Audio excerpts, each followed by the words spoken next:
C'est l'heure du journal de l'Afrique, soyez les bienvenus sur France 24. À la une ce soir, ces consultations nationales en République démocratique du Congo, des discussions menées par les églises catholiques et protestantes.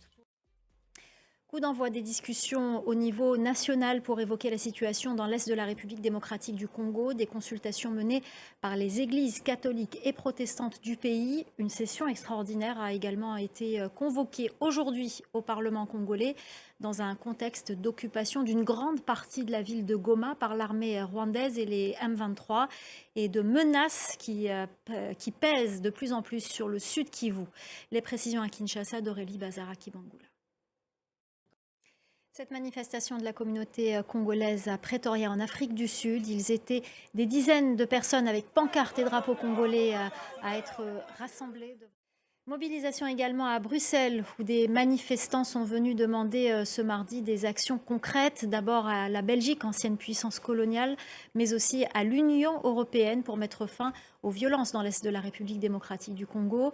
Ils réclament notamment des sanctions européennes immédiates à l'encontre du régime de Paul Kagame. Reportage d'Alix Le Bourdon. Des manifestations, mais aussi des pétitions. Cela fait déjà plusieurs jours que la diaspora congolaise se mobilise contre le soft power du Rwanda à travers du sponsoring de gros clubs de football. Avec nous pour en parler, Cédric Ferreira, notre chroniqueur sport. Merci Cédric d'être avec nous. Bonsoir. Oui, bonsoir. Alors en France, une pétition prend de l'ampleur pour demander au PSG d'arrêter le partenariat avec le Rwanda. Oui, tout a commencé il y a une semaine lorsque deux supporters du PSG, Jordan et Lionel, ont lancé une pétition contre le partenariat. On a vu que le soft power du sport fonctionne très bien, notamment Avec le les pays du Qatar, Moyen-Orient. les pays du Moyen-Orient. Merci beaucoup Cédric Ferreira pour ce décryptage.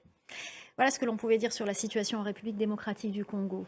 Au Sénégal, les familles des victimes des violentes manifestations politiques ces 3 dernières années seront indemnisées. Cette nouvelle est une première victoire pour les familles qui continuent cependant de réclamer justice. Près de 80 personnes ont perdu la vie lors de cette crise politique. La correspondance à Dakar d'Elimandao.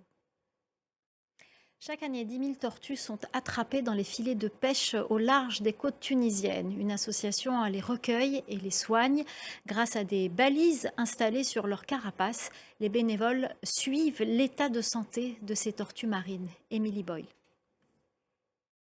Voilà, c'est la fin du journal de l'Afrique. Tout de suite, l'actu 360 avec Anthony Saint-Léger.